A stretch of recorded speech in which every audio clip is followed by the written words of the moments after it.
Hello అండి. అందరికీ నమస్కారం. ఈరోజు కూడా మనం రాజధాని అమరావతిలో ఉన్నామండి. రాజధాని అమరావతిలో రాయపూడి గ్రామంలో ఉన్నటువంటి సీడ్ యాక్సిస్ రోడ్డు పైన ఇప్పుడు మనం ప్రయాణిస్తున్నామండి. ఈ సీడ్ యాక్సిస్ రోడ్డు మరియు రాజధాని అమరావతిలో ఉన్నటువంటి ఈఎన్ సిరిసిల్ల రోడ్ల గురించి అయితే ఇప్పుడు మనం తెలుసుకుందామండి. ఇప్పుడు మనం ఈ సీడ్ యాక్సిస్ రోడ్డు గురించి మాట్లాడుకున్నట్లయితే ఈ సీడ్ యాక్సిస్ రోడ్డు దొండపాడు గ్రామ బయట నుంచి వెనుక నుంచి వారధి వరకైతే ఈ రోడ్డు నిర్మాణాన్ని ప్లాన్ చేశారండి. వారధి అంటే చాలామందికి తెలియకపోవచ్చు. వారధి అంటే ప్రకాశం బ్యారేజ్ అండి. వారధి అనే పదం గుంటూరు, కృష్ణా ఈ జిల్లాల ప్రజలకైతే బాగా తెలుసు, కానీ రాష్ట్రం మొత్తం మీద ప్రజలకైతే వారధి అనేది పెద్దగా తెలియని పదం. వారధి అంటే మరొకసారి చెప్తున్నా ప్రకాశం బ్యారేజ్ అండి. అక్కడ వరకైతే ఈ సీడ్ యాక్సిస్ రోడ్ని ప్లాన్ చేశారు. ఇది రాజధాని అమరావతి నిర్మాణంలో కీలకమైన ప్రాజెక్ట్ అండి. రాజధాని అమరావతికే ఇది గుండెకాయ లాంటి ప్రాజెక్టు ఈ సీడ్ యాక్సిస్ రోడ్ అనేది.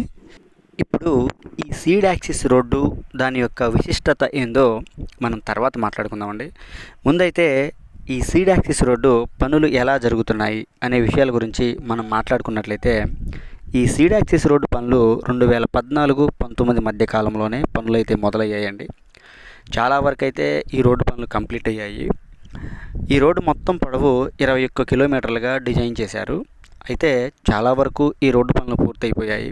కానీ ఇక్కడ మనం చూస్తున్నాం కదా, ఇది ఏంటి అని అంటే తుళ్ళూరు నుంచి రాయపూడి వెళ్ళే రహదారికి దాని మీదుగా వెళ్తుందండి ఈ సీడ్ యాక్సిస్ రోడ్డు. అంటే ఇది ఒక జంక్షన్ పాయింట్. అయితే ఇక్కడైతే పనులు ఆగిపోయాయి. ఎందుకు ఆగిపోయాయి అని అంటే 2014-19 మధ్య కాలంలో ఇక్కడ మనం చూస్తున్నాం కదా, ఇక్కడ ఒక చర్చ్ అయితే ఉండేదండి. ఆ చర్చు అప్పుడు అడ్డుగా ఉండటం వలన పనులైతే అంతటితో ఆపివేశారు. ఇక తర్వాత పరిణామాలు మీ అందరికీ తెలిసినవే. ప్రభుత్వాలు మారిపోవటం, పనులు ఆగిపోవటం వలన ఆ చర్చి అనేది ఇప్పటి వరకు నడిపించారు. ఇక తర్వాత ఇప్పుడు కూటమి ప్రభుత్వం వచ్చిన తర్వాత ఆ చర్చిని పక్కగా జరిపించి మరియు సిఆర్డీ అధికారులు ఆ చర్చి కోసం కొత్తగా స్థలాన్ని కేటాయించి అక్కడ చర్చి నిర్మాణం జరిగింది. ఇక అక్కడైతే ఇప్పుడు చర్చి కార్యకలాపాలు జరుగుతున్నాయండి. ఇక ఇప్పుడు పాత చర్చిని అయితే తీసివేసి ఆ ప్లేస్లో ఎర్త్ వర్క్ అయితే జరుగుతుందండి. ఆ విజువల్స్నే మీరు ఇప్పుడు చూస్తున్నారు. ఇక ఇప్పుడు మనం సీడ్ యాక్సిస్ రోడ్డు ప్రాముఖ్యత గురించి మనం మాట్లాడుకున్నట్లయితే ఈ సీడ్ యాక్సిస్ రోడ్ అనేది దొండపాడు నుంచి ప్రకాశం బ్యారేజీ వారధి వరకు అయితే నిర్మించాలని డిజైన్ చేశారండి. ఇది మొత్తం 21 కిలోమీటర్లు. అయితే దీని యొక్క ప్రాముఖ్యత ఏంటి అని అంటే రాజధాని అమరావతి నుంచి తుళ్ళూరు మరియు సచివాలయాలు, హైకోర్టులు మరియు అధికారుల బంగ్లాలు మరియు విట్ కాలేజీలు, ఎస్ఆర్ఎం యూనివర్సిటీలు, ఈ చుట్టుపక్కల గ్రామాలు మరియు దేవాలయం అమరావతి ఈ ప్రాంతాల నుంచి ఎవరైనా కానీ విజయవాడలోకి వెళ్ళాలి అని అంటే అతి ముఖ్యమైన రోడ్డు ఈ సీడ్ యాక్సిస్ రోడ్ అండి. ఆ రోడ్డే ఈ రోడ్డు గుండానే రాకపోకలు కొనసాగించాలి. మరియు సిఆర్డిఏ భవనం కూడా ఇప్పుడు ఈ రోడ్లోనే నిర్మిస్తున్నారు. ఈ సీడ్ యాక్సిస్ రోడ్డు గుండానే ఏ అధికారులైనా కానీ రాజధాని అమరావతిలోకి రావాలండి. ఫర్ ఎగ్జాంపుల్ మనం మాట్లాడుకుంటే ఇప్పుడు సీఎం చంద్రబాబు నాయుడు గారు కరకట్టలోని తన నివాసం నుంచి సచివాలయానికి కానీ, హైకోర్టుకి కానీ రాజధాని అమరావతిలోకి రావాలి అని అంటే ఈ రోడ్నే ముఖ్యంగా వాడాలండి. మరియు జగన్మోహన్ రెడ్డి గారు కూడా తాడేపల్లి నుంచి అమరావతిలోకి రావాలి అని అంటే ముఖ్యంగా వాడేది ఈ రోడ్డేనండి.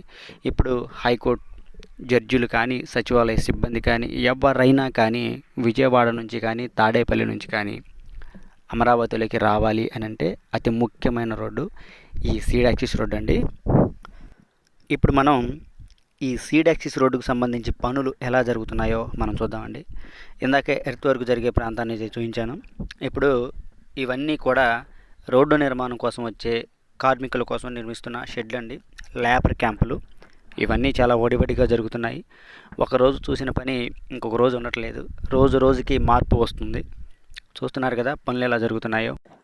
ఈ సీడ్ యాక్సిస్ రోడ్డుకి అంత ప్రాముఖ్యత ఎందుకు అని అంటే ఇది కృష్ణానది ఒడ్డున ఉంటుందండి. అంటే ఇక దీని తర్వాత ఏ రోడ్డు ఉండదు, తర్వాత వచ్చేది కృష్ణానది. అందువలన ఇంక అక్కడి నుంచి ముందుకు వెళ్ళడానికి లేదు. అందుకోసం ఈ రోడ్డు అతి ముఖ్యమైనది. మరొక విషయం కూడా ఏంటంటే రాయపూడి నుంచి విజయవాడ వెళ్ళాలి అని అంటే ఇంకొక మార్గం కూడా ఉందండి. అదేంటంటే బోటింగ్.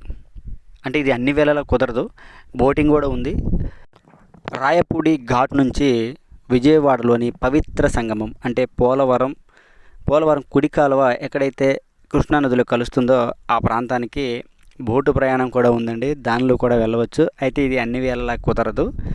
మామూలు రోజుల్లో వరదలు లేని సమయాల్లో అయితే ఇలా బోట్లో వెళ్ళవచ్చు.